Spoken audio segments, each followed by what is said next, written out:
Unusual.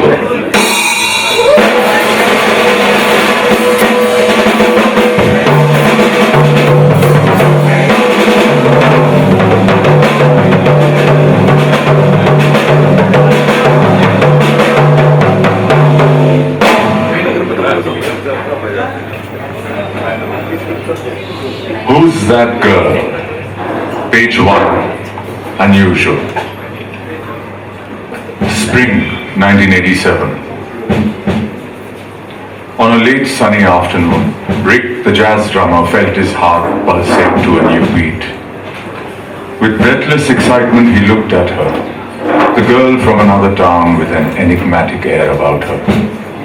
Her wide shoulders defied the old-fashioned Victorian idea, equating a woman's beauty with sloping, slim shoulders. On a delicate but assertive, tender neckline stood a face with cleverly blended, sharp features. A clear jawline with raised cheekbones.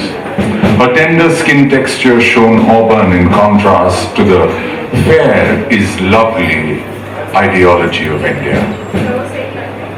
Dressed in a multi-layered Rajasthani ghagra with a fine textured white full-sleeve t-shirt, she wore heavy silver trinkets that made their own percussion. On the patio in Carter Road, Bombay, he sat and wondered, is she a gypsy? A Sufi? A wanderer? Who's that girl?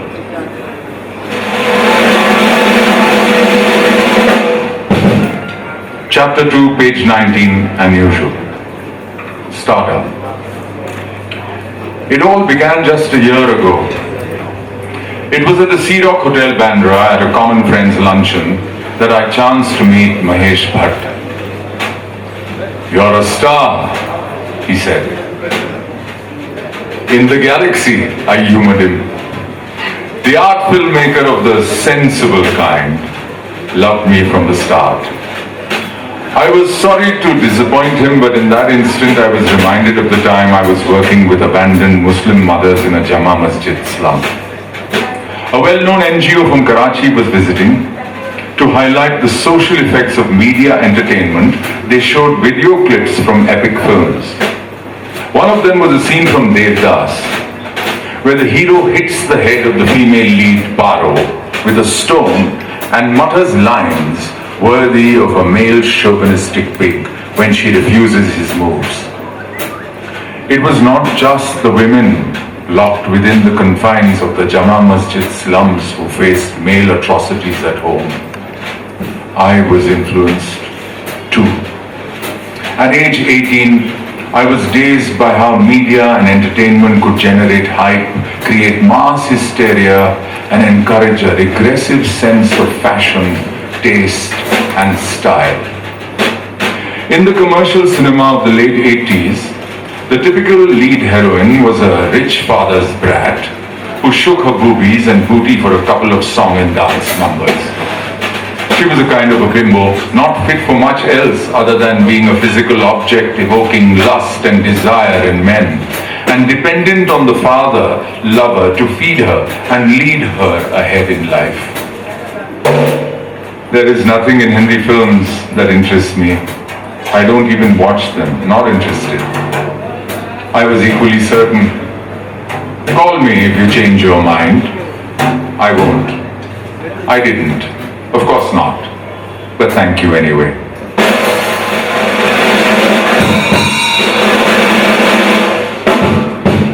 Page 20, Unusual. It was a hot tropical December in Bombay in 1989. At most, one needed a cotton scarf in the evening. I was in the city to pack up, pay my dues and wind up. I was to go back to Paris, to Laurent and the modeling agency MG that had classified me as a model with a special look. This was a huge compliment, as special meant being from an unidentifiable origin. I could be mulatto, South American, Mexican. It meant I had the look of the world and international appeal. I received a call. My absence in Mumbai had been a pressing problem for the filmmaker. In the years since we first met, he had written a script. Ashiki is based on your life, Anu. You will play Anu Varghese, the lead in it. He admitted matter-of-factly. He spoke really fast. He seemed to mean what he said. My gaze traveled from the phone to the window, the large people tree sheltering it. I was bidding adieu to my home for over a year. This movie director approaching me, this Bollywood offer, seemed totally out of sync. A film based on my life? What does he know about me? Maybe my interviews to a few tabloids?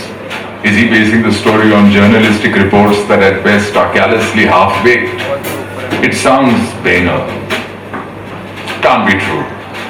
Since he knows of my resistance to acting in Hindi films, this must be his way to home in.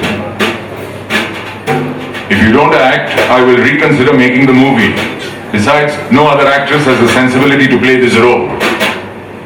Wow. Thanks for the compliment, I thought, without putting it in words. In a low and barely audible voice, I heard myself mutter, I will call you back. That afternoon, in the Portuguese-style bungalow of Elaine Bucaro on Mount Mary Road, Bandra, I reminisced. Each magical morning in Paris, the boulangerie below my building provided freshly baked hot croissants. Le Paris was magical.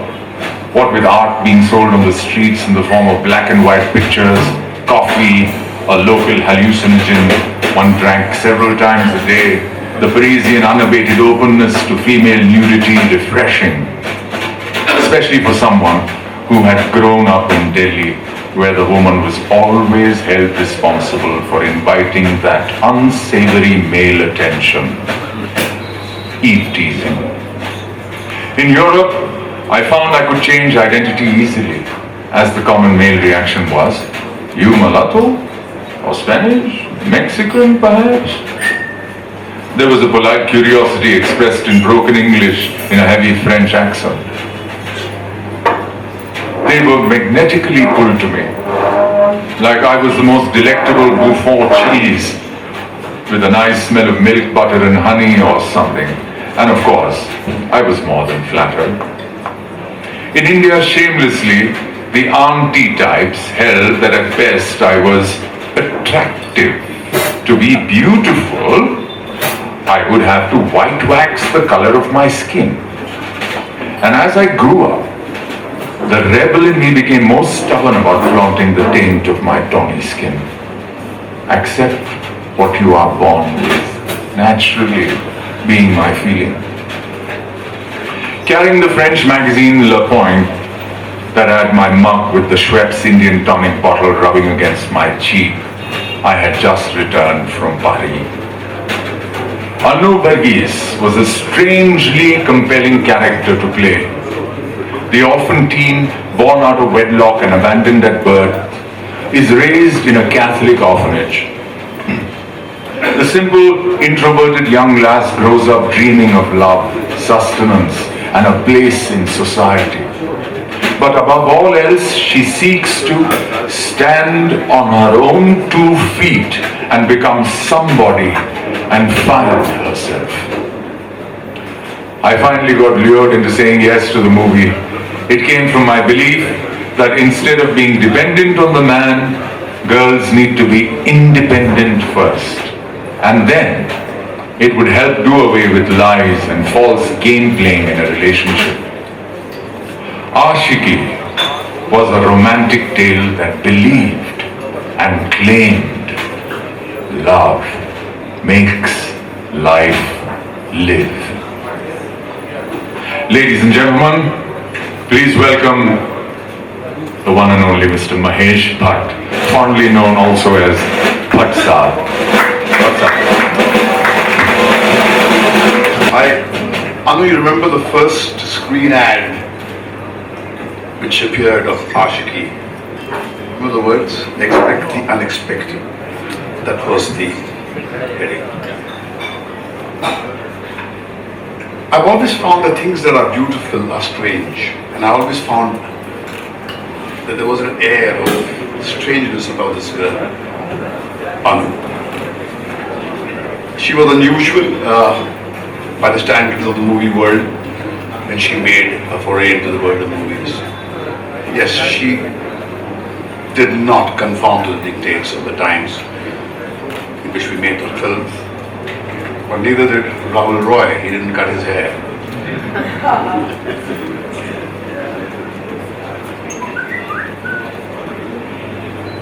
In these dark times, when you have strange stories erupting in our backyard, of unspeakable tales of brutality being unleashed by your own, I find this tale of Anu a very life-affirming tale. Here is a girl who literally came back from the dead. This is the stuff that if we craft in a movie, Khalid will have a tough time accepting it. But life is indeed more startling than fiction. I really salute the audacity and the spirit of Anu. I flipped through the pages and I find it really, I think it's very brave of you to put all that you have been through into a book and then really walk away from it all. I think what you're doing today is far more gratifying. It's obvious the way you kept on sniffing at that rose which came to you from the US. And I'm privileged to stand here to talk about this very unusual girl who came into my life and made a film that still resonates in the hearts of the people of this country. But what is indeed more staggering for me is to see that this is really a happy ending. I mean, the stories that we craft on celluloid are very pale compared to what you have done in your real life. So more power to you, and I think your life is going to stagger us continuously because you've got a lot of life in you. So all the best, my love. Thank you for having me here. Thank you.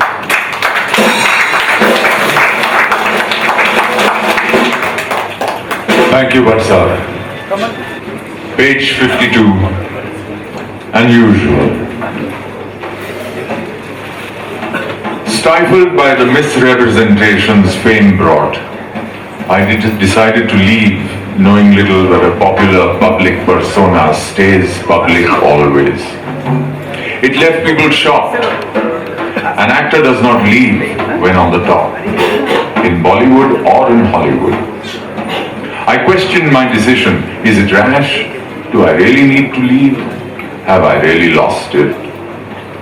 But in meditative moments the message was clear. Get away from an unfulfilling, fake existence. Find the real. I bought myself a round the world J-class ticket and went on holiday in style. Reached Los Angeles, where after Oliver's birthday dinner, I was driven back to Rick's friend Sanjay's house. Sanjay, who had studied at the Guitar Institute of Technology and who used to be in Rick's band, was now the lead guitarist in a funky hip-hop band in Los Angeles. Sanjay was nursing wounds left by his girlfriend, the beautiful Kajol, who had failed to join him in LA. Mid-morning, I had just finished meditating in Sanjay's house when the phone rings. We are calling from the International Creative Management, ICM, one of the leading celebrity management companies in the world. We would like to meet you. Could you please come to Constellation Boulevard for the meeting this afternoon at 2? They show a surprisingly keen interest. Hollywood calling. I arrive at their office in a long black crepe dress slit to upper thigh and 4-inch high heels. A 70s faded black leather jacket with clasp buttons I picked up from a store in Santa Monica is flung over the dress. I sit opposite the number 3 in the agency, an Englishman. What can you give me that my country has not already? I smile matter-of-factly. An interesting hour-long meeting ends with me non-committal. I will give it a thought. I fly to New York tonight. Oh, so get in touch with our office in New York then. The sun is setting in the leafy courtyard in Sanjay's house. It turns out that Sanjay is also a great cook. Black pepper vodka. Am I signing up with ICN? They promise I will act in only A-grade Hollywood flicks. As I ponder, there comes an answer. Regardless of how good, how A-grade, how much of a money scorer, a career in Hollywood is not to be pursued. It gives you a lot more of the same that you are bent upon leaving. It may provide more recognition, money in dollars instead of rupees, but it gives you nothing new. No thing that quenches your thirst.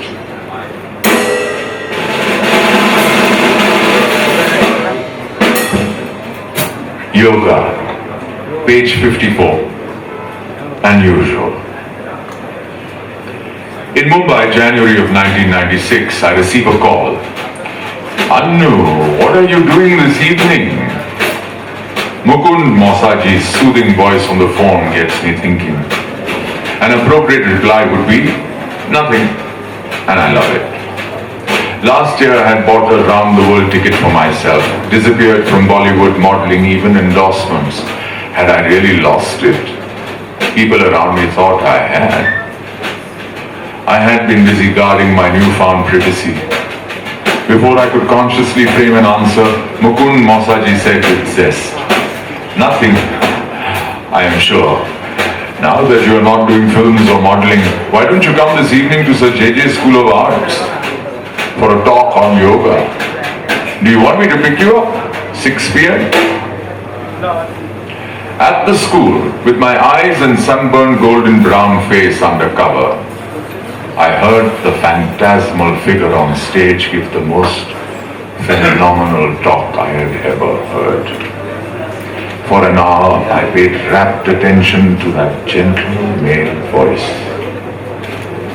There is a body, and there resides consciousness about our interactions with the world. The conscious sheath. Inside the body is the mind, emotions, feelings, and impressions reside here.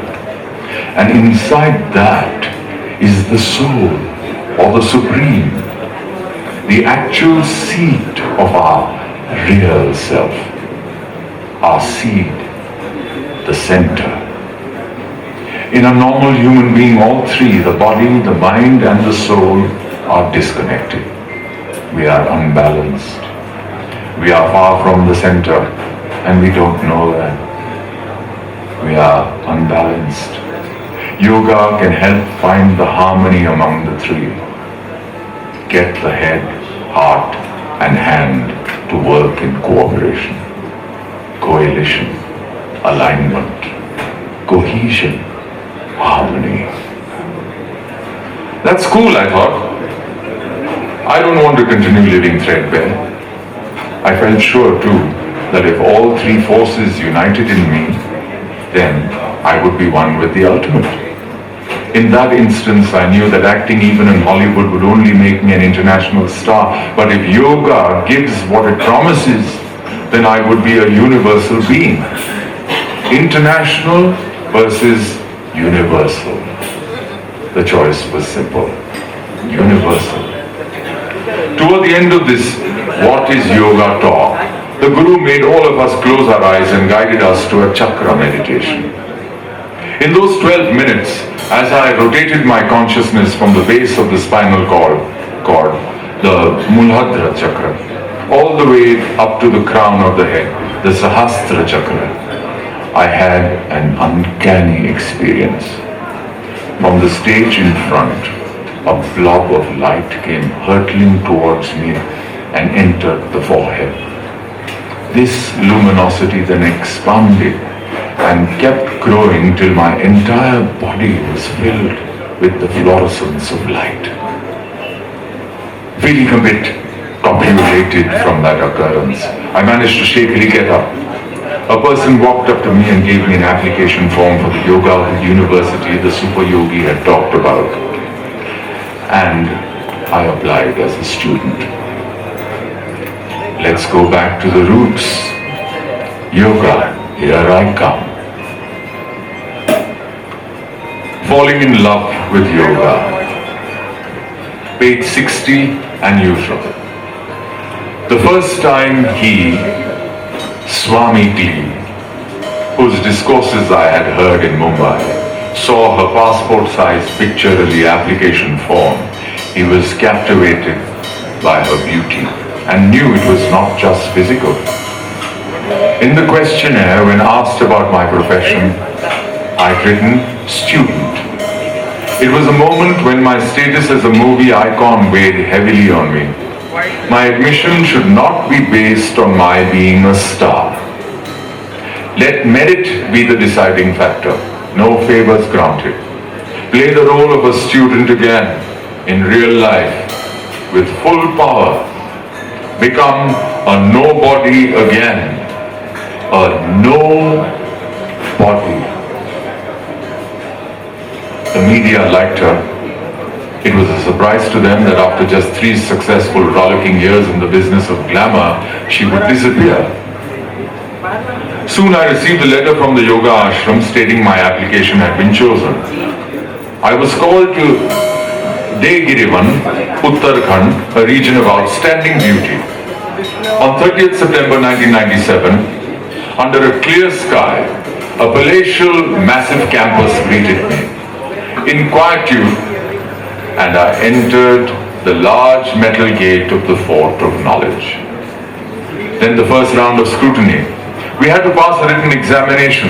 I found it impressive that my college grades, which boasted excellence in sociology and anthropology, were not enough for admission. A few chosen ones were then called for a personal interview. Why yoga? Why do you want to learn? Why? The skinny teacher interviewer, a yogi, bore a puzzled look in his long red robe and bare skull.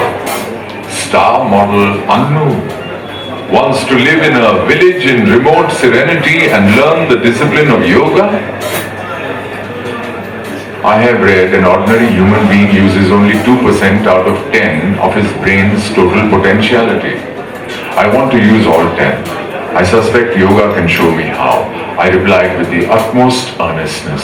I did not blink. The admission list on the board showed names of 45 students out of hundreds who had been selected. Out of an array of eager students from 20 odd countries, Anu Agarwal was the second name on the list of those chosen.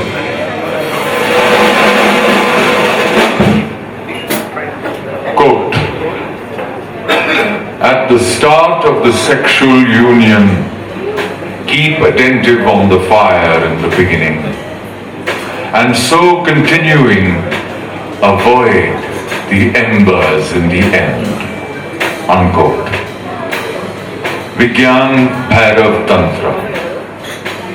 I had read that while transcribing a satsang Bade Swami gave in Australia in 1986. Only now I was being made to understand that the eventual ejaculation, where millions of sperm shoot out of the lingam and die instantly, result in energy burnout and hence is avoided.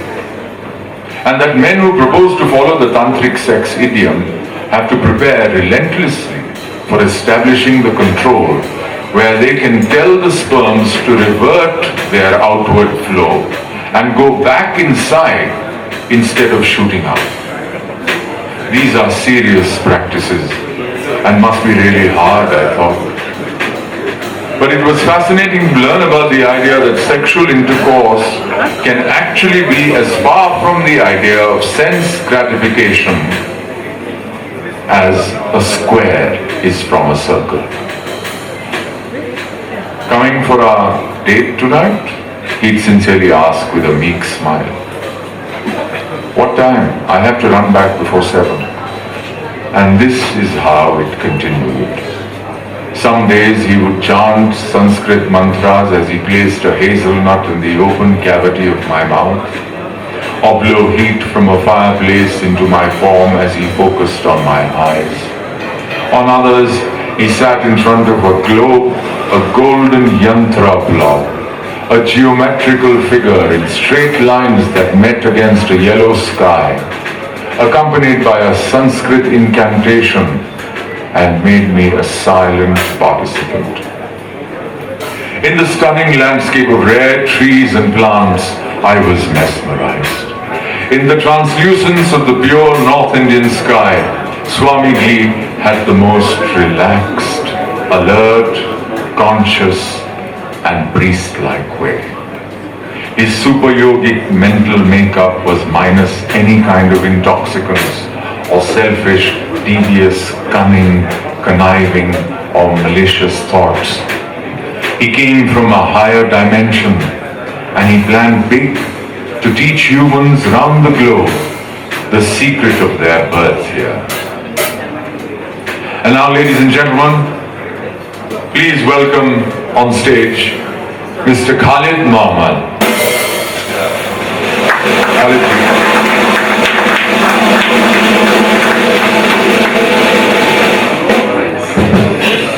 Okay. So Mahesh may believe this or not, but Ashiki is one of his better films. At least one remembers it.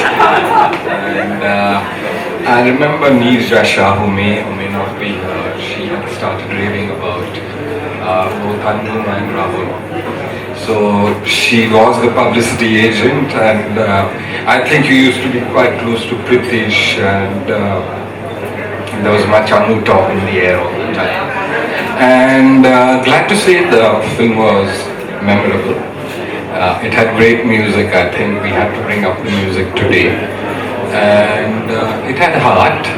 And yes, Anu's written that I said she had a hypnotic screen presence, which I'm not sure about. Did I? Okay, so the two made a great pair, and now Ashiki is a franchise, and if justice is to be done, I think they should be back in the franchise in some capacity or the other. And if I'm asked a question, are you planning in Ashiki 4 or 3? We have to first do the third. Okay. We have succeeded to keep the franchise alive and keeping the two the biggest hit of our franchise. So obviously, what it takes the market is the third, fourth, fifth, sixth journey is certain. Okay, great. So you're gainfully employed now, and so Ashiki, I remember I met you after at Sea Rock or one of those hotels, and you were sort of not sure whether to continue, not to continue. You were going to be in some other film together, next one, which wasn't as quality. Sorry? Okay, which didn't seem as exciting as this one did, and you were weighing your options, and you wanted to quit, you said, and run away.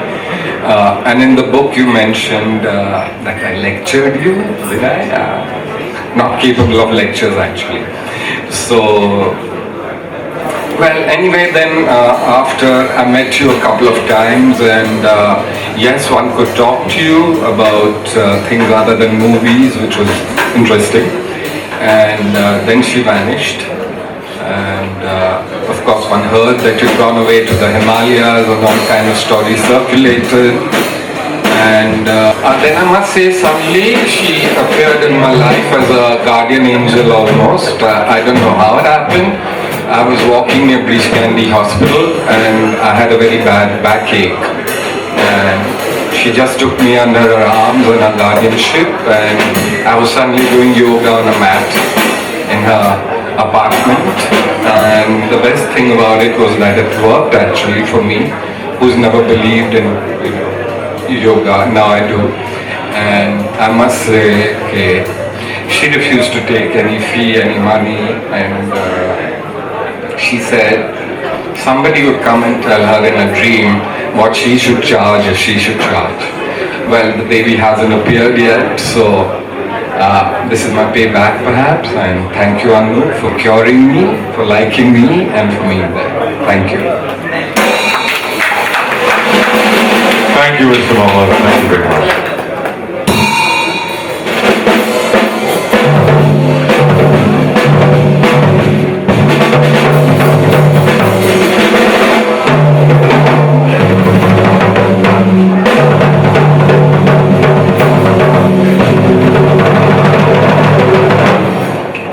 Then why do I break my silence? Reveal the violence. Page 132, unusual. The destruction. Early morning was filled with a heavy deluge of untimely rain. Chowpatty, one of the busiest thoroughfares in South Mumbai, was under police security.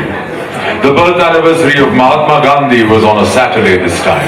Ironically, on this day of non-violence, Annu Agarwal faced acute violence. Unusual. Returning home from the US Consul General's party, Anu was lacerated by metal, cut by broken glass, pulped inside the grunting car that was shaken by the stormy wind.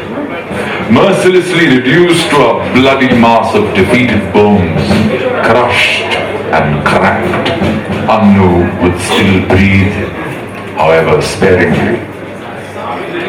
The policemen were astonished when they saw the white Mercedes take three 360-degree James Bond kind of turns before flopping down next to the turbulent sea. It was only when they saw a female body slither out of the driver's seat that they rushed to pick up her body, which looked electrocuted. Her feet fell on the broken glass of the windscreen. Blood oozed out of her soles. And later, when the insurance guys checked the battered car, they began to look for loopholes to save money, as the smashed condition of the car meant full insurance coverage. The doctor adjusted the stethoscope on Anu's chest. He had recognized her immediately. In unexpected October rain, in thunder and lightning, she had been hurried into the hospital in the wee hours of the morning. 4 strapping policemen had held a luscious female body that looked opiated, dripping wet with rainwater, oozing red, vicious blood. Under a sinking stupor and irresistible pain, she was fading. But at the hospital gate, she was still trying to stumble along, refusing to be lifted by the arms of the willing policeman. It could well have passed off as a film shoot, but with no camera crew inside, it obviously was not. Was it drama in real life? That day, the hospital had been bedecked with yellow roses. Fans, friends, media, advertising, and movie folks were gathering outside Breach Candy Hospital. In the intensive care unit, the hands of Dr. Karthik were folded behind the white apron. Head bent, he examined Anu, who lay there like a corpse. On a crisp white sheet, she was wired down to the hospital bed, asleep in peace. And even when Anu wakes up, if she does from the comatose state, her gestation period will be 3 years. Bedridden, the vegetable case will need to be taught the alphabet again.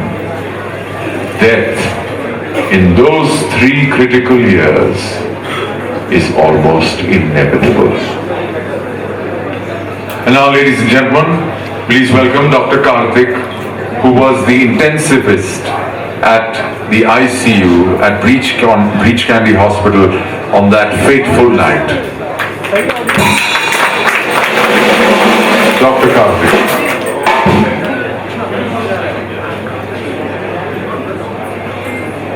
Hello everybody. Last night I was trying to gather some thoughts. It's very easy for a doctor to speak in the doctor's forum. We have a PowerPoint presentation and we flip the slides and we're talking. So I was going to be in this unusual kind of a book launch where I've never ever spoken. So I remember as a small child I had seen this wonderful movie by Mr. Sunil Dutt. He was an actor, he was a director, he was a producer, and the title of the movie was Dard Ka Rishta. I think I can describe my relation with Anu as Dard Ka Rishta. And I'm going to go back so many years. I was working as a ICU specialist under Dr. Farooq Udwaria. He was a boss to me and I respect and revere him a lot. And that night I got a call from the casualty saying there's a bad accident. Please come down fast, we need to quickly transfer this girl in the ICU. I immediately recognized this was Anu Agrawal. And she was completely battered, gone, torn, broken. One feel at her pulse, it was very feeble. The blood pressure was barely around 70, 80, and she was hardly breathing. Immediately we shifted her to the ICU and started the treatment. She was on the ventilator in no time. She had a line, IV fluids, inotropic supports, and everything was on in I would say, no time. Sometimes you feel when you see so many patients, I think it's very difficult for someone to be at the right place at the right time. And Anu was probably at the right place at the right time. She had an accident. There was a police van. There were 7-8 guys who brought her to the Breach Candy casualty. I asked them, why did you bring this patient here? He's saying, "Sir, Mercedes गाड़ी था तो हम सोचा Breach Candy में लेके आए." Usually these patients will go to an IR, JJ, KM, and not trying to belittle this hospital, we all came out from there. So she came there and instantly we had her. So from the time of her accident to receiving the first treatment in the ICU was less than 30 minutes. I can tell you honestly, very few people are privileged to get that kind of rapid treatment. And in these critical cases, time is essence and it's crucial. So Anu was the lucky woman, and to be honest, when I saw her first, my first reaction, we doctors sometimes also very good actors. We need to learn with time. We know that this is a hopeless situation, but you keep a straight face and do your job and do it with all the intention and all your guts and say, okay, let's do the best for this woman. So when I saw her in the ICU, I was dead sure she's not going to make it. But you can't let anyone go. Medical profession is such that you want to do the best for your patient. And we, perhaps at 1 in the night, we had started all the treatment. And there was no relative, mind you. Auntie, uncle, they were all in Delhi. Anu had some friends. There was no one to do or decide or take consent. We just went with our heart and said, let's do this, blah, blah, blah, blah, etc. 3 hours after the treatment, she started responding. Her pressures were better. She was maintaining good saturations. So the time came to a certain, let's know what's the extent of damage. So I think 5 in the morning, we shifted her to the CT. And we did a CT from the head to the toe that time. And my God, she had a cracked skull, a broken orbit, a broken middle ear bone, a broken mandible, a broken clavicle, a humerus which was completely massacred, rib fractures, pelvic fractures. I remember that night I was accompanying her, I was with her for the CT scan. And when it is 5 a.m., you don't have the chief consultant radiologist. It's all these resident level doctors like me who are doing and calling the shots. So it was a very peculiar thing where we had to give her the contrast. And whenever you give a contrast for a CT, there can be a reaction. And for that you need a consent of a relative. So the radiologist said, consent kaun dega? I said, chalo, let me sign for the consent. So I remember signing a consent form and it was such a good thing that we did a contrast, because that's when we diagnosed that she had a ruptured bladder. And a bladder which ruptures is a cause of septicemia. So all the urine is leaking in the abdomen. So Anu was like, at 6 a.m. we knew what was wrong with her. 9 a.m. she was in the operation theatre. I think by the time her parents came, she was already being operated. And it was a very long surgery. There was a surgeon, there was a urologist, there was an orthopedic surgeon, there was XYZ, tons of people. And back again she was in the ICU.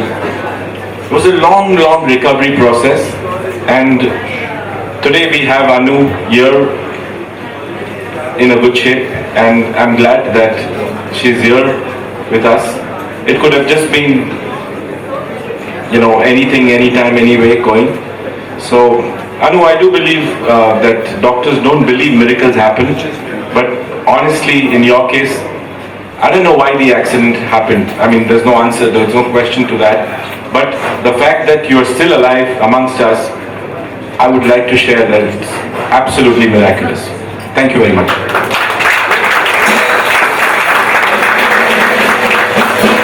Thank you, Dr. Karthik. And ladies and gentlemen, Anu Agarwal.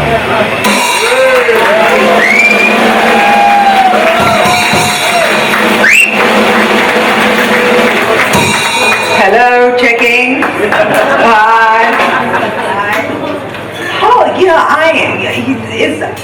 This is so unbelievable that it makes me completely not just breathless but wordless.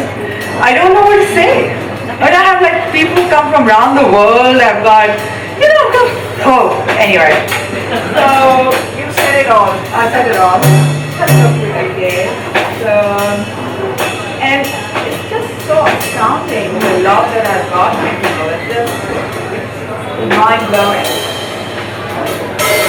But as I was coming here this evening, can everyone hear me? Yes. Loud and clear.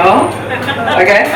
So as I was coming here this evening, I was just thinking, what are you fucking going to say there? And I said, I'm back. What, are you back? How does this happen? Everyone, as we know, has been talking about me being back from the dead. The book is called that, Coming Back from the Girl Who Came Back from the Dead. There's a lot of talk about that. But for me, being here on stage, it's been more than 20 years when I face the camera willfully, So that's a long time, maybe 22 years, I don't know, 23 years. And, 25. Ashiki is 25 years and me on stage is 23 or 22 years or something. Yeah, so I've been away, right? Did you miss me? Tell me. Okay. So, I was also thinking, I was coming with inside the car this evening, that how we are, like me. I was thinking, wow, so you're feeling good? Your book is being launched, right? So now, author Anu, wow, how are you feeling about it? And immediately, the ego goes up. It's like me, right? Now I'm this. I've done this, And in yoga, one of the first things that we started to curb and work on and work with and work against was the ego.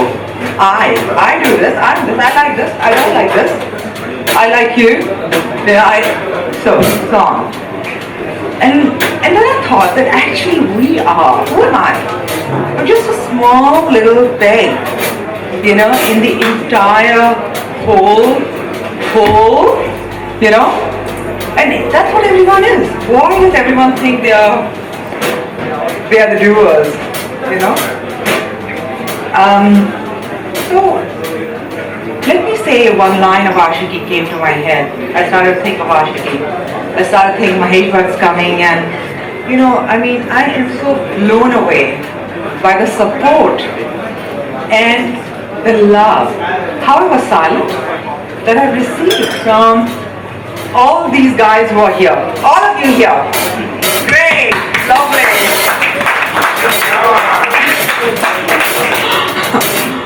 And I was just thinking about Ashiki, how Ashiki came about. And the main thing in Ashiki, so I thought of this dialogue, which was my favorite dialogue. I talk very little in Ashiki, a lot of it is silent. And the few dialogues that I love, I think you can talk through eyes and, feel the person, feel yourself, let the camera feel you. I love that. I like, instrumental music, I'm not a great one for words, a lot of words. And I remembered this line when Tom Alter brings me back. I'm trying to run from the orphanage. Tom Alter gets me back and he's like, what the hell were you doing? Kya kar rahi thi? Anu, kya kar rahi thi? Something like that. And I'm crying. I get shocked with him. He pushes me or something. I get shocked. I got tears in my eyes. And I say, मैं खुद कुछ बनना चाहती हूँ, मैं अपना कुछ पाना चाहती हूँ, मैं अपना कुछ. So I thought, wow, that's what you wanted then. You wanted to tell the girls, man, come on, get independent. Not just depend all the time and expect men to do that for you. This is a part of my social work that I was doing, working with the orphans and working with the slums before I started modeling in Ashiki. But thanks Mahesh Bhatt so much to enable me to share this attitude to millions to Ashiki, and for your being of continued support and love. Thank you so much.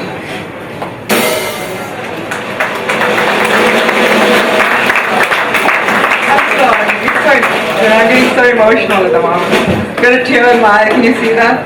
Finally my ears are tearing. They haven't teared for 16 years.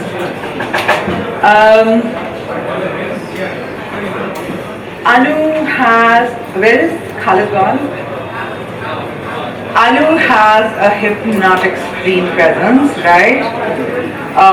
Khalid, but he just believed in me from start and I love that. Thank you so much, wherever you are. Thank you. Thanks, Dr. Karthik, for humoring this mattered body condition I was in. That was great. I love that. Thank you. And I should thank the media for the ever so intense interest in me and my doings. I'm utterly so grateful, really I am. And sometimes misrepresenting, but always presenting me. Thank you for that. I'm here because of you, all of you. Thanks. Okay, now a little Anu reads. This is what is there. So I'm going to read you a page from page 136, Unusual.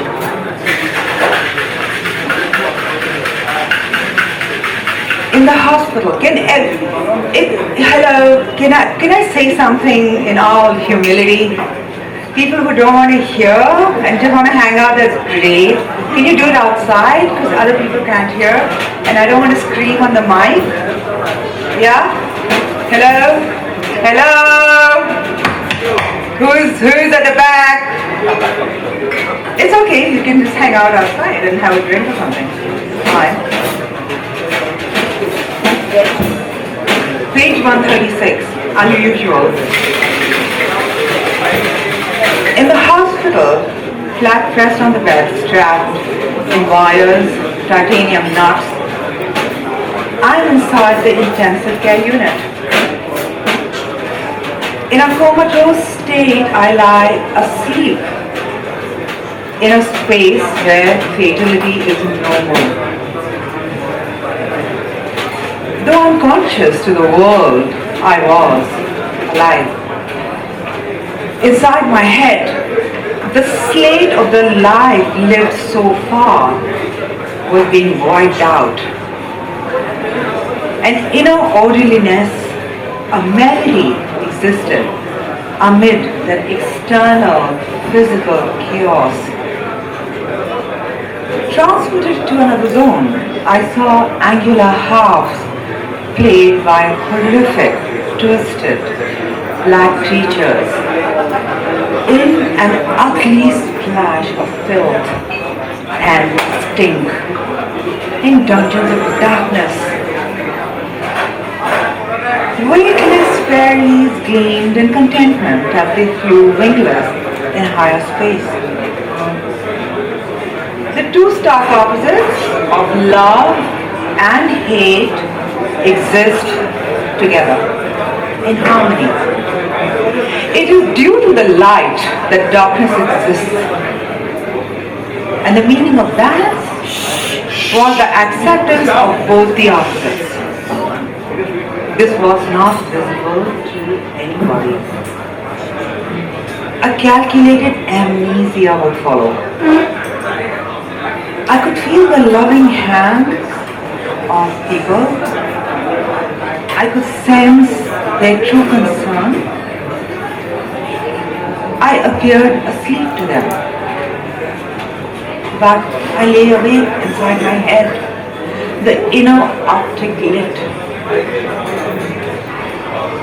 Coming from the innermost recesses of being, the paranormal power of clairvoyance was awakened. I heard the subtle breaths of people, saw the cures, the smiles inside the walls of the room in the hospital, and I knew more than what senses, the five senses revealed. Bizarre. Seemingly unaware of the smattered body condition, I was far away from the extreme trauma that I had been through just yesterday. A CT scan detected many multiple fractures in the body. Clavicle, multiple fracture of the right collarbone. You can see it's still a little bent. Humerus, it was totally bent. It was a half moon, this collarbone. So now it's flattening out. Humerus, bone in the upper right arm, multiple fracture. Unstable pelvic fracture, bladder rupture. Jaw, multiple fractures, dislocated. Basilar skull fracture. Temporal bone fracture of the ear. Ribs, mandible, hairline fracture. Sinuses smashed. Forehead fracture suspected. In the orbital region that holds the eye, fracture suspected. Nasal bone fracture suspected. Inner ear fracture causing labyrinthitis, a disorder of the inner ear. Head injury, damage caused to the underlying blood vessel, brain bleed. With damages so disastrous, I lay painlessly asleep in the hospital's fresh linen. It was suspected I would cop it any second. It was just a question of when. On the last day of coma, a sharp image was visible on my brain screen. Appointed my Dorjuan, the libertine devoid of silly moral constraints, was Buddy Swami Klee. He was a constant presence. The figure of Swami Klee in a dull red robe, standing some distance away in the background, was way smaller. Two sets of eyes sparkled, bright as diamond doors, in an earthly backdrop. Focused intently on me. You, a yogi, can choose your own destiny. Yogis do. A water spout, a slender twister, spins under the storm-streaked sky. A sound inside my head. This is a new birth. You are being cleansed. You can bring heaven to earth within you and all around you. Creation. A new Anu is to be born.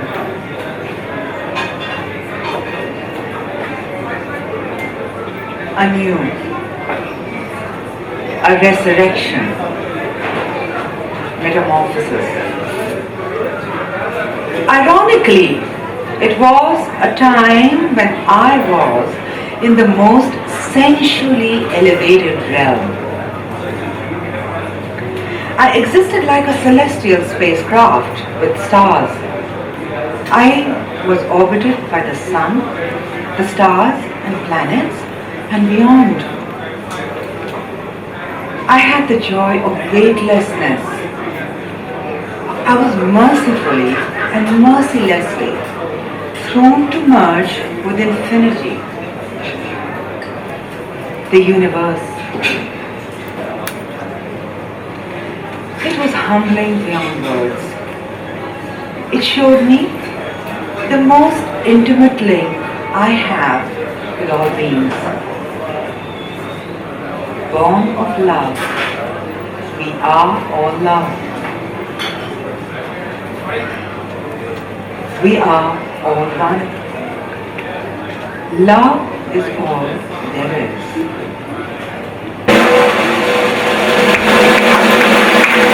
So I think a lot of talk.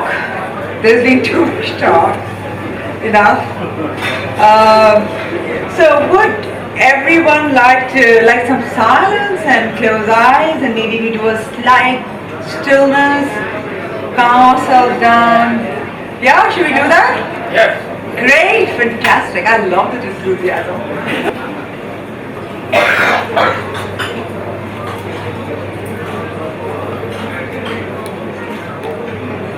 Everybody in the room, whether you are sitting or you are standing, is going to be led into a guided silence. Close your eyes and just follow my beautiful instructions.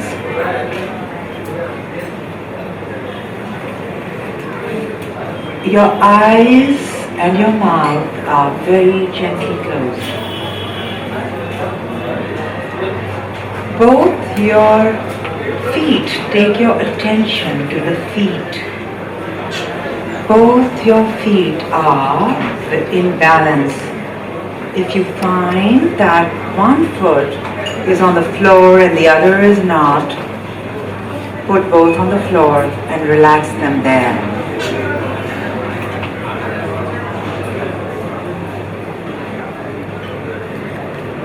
Relax your entire body,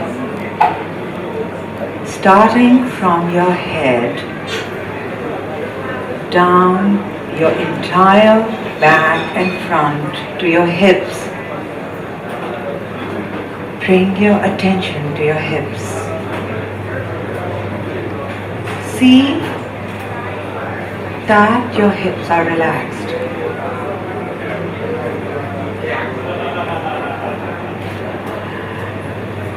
Straighten your back, but do not push it. See that your shoulders, your right shoulder and your left shoulder are in a straight line.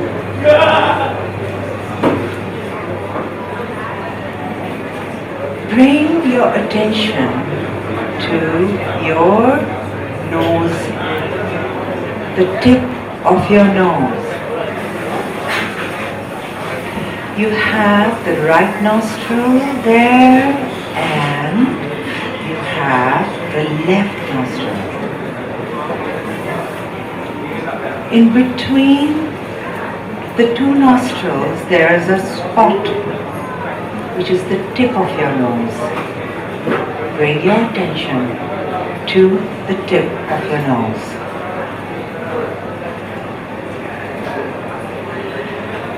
Become aware of your breathing, which is happening automatically.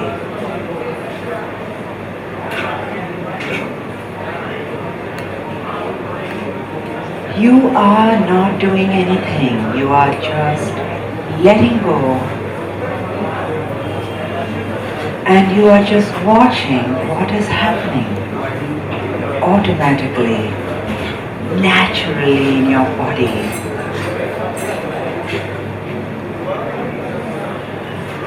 Your breath is going in, called an inhalation, and your breath is going out, which is called an exhalation. Do not try and increase or decrease the momentum. Let the breath move at its natural speed.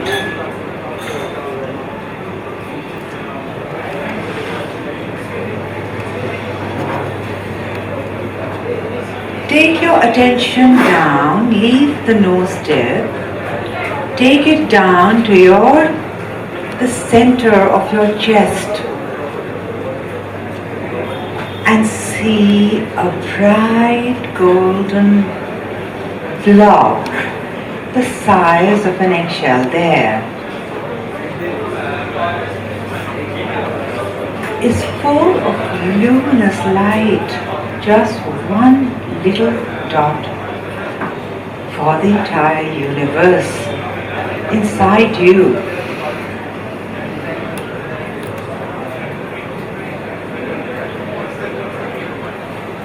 Let the light from this little tiny blob inside the center of your chest spread out.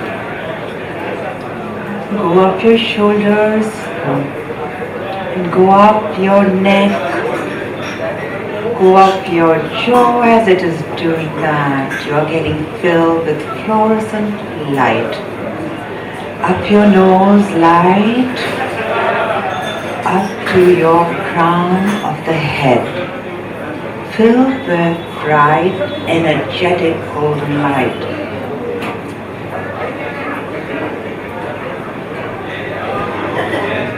Come back to the center of the blob where you had placed it inside you. And now start going down your waist, your back. The blob is expanding in light, going down your back, your trunk, down to your hips, your upper thighs, your knees filled with light, going down to your feet, right foot, left foot, the toes filled with golden luminescent light. See your body as if you were from the outside. It's a shining body from head down to toe in bright, beautiful light.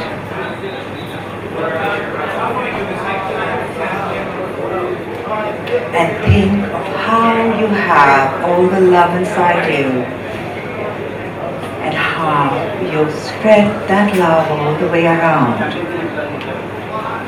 spreading beautiful golden light love. The whole room is luminous with beautiful golden light that you are spreading. You are lighting everything that is coming next to you and is around you.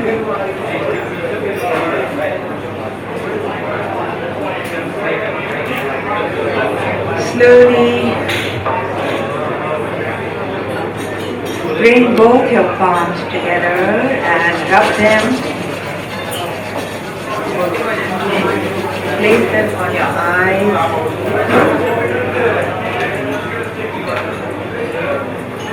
This is the most amazing thing for the eyes. It relaxes the eyes. Do it again. Rub both your palms. Place them on the eyes.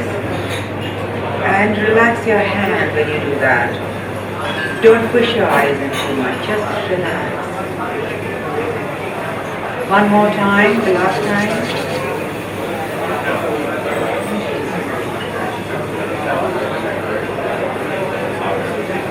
Slowly look down at the floor first.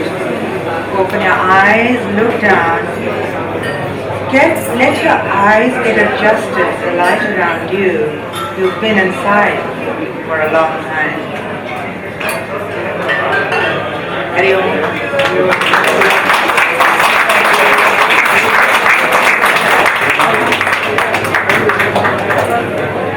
Wow, how intoxicating. I would like to call Bhatt to please come and release the book now. Yeah. We have also the privilege of having with us today Pooja Bhatt. Will she please come on stage? And also Ronit. Yeah. Mr. Roy. And Deepak, please. Yeah.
Thank you, Ronit, and thank you, David.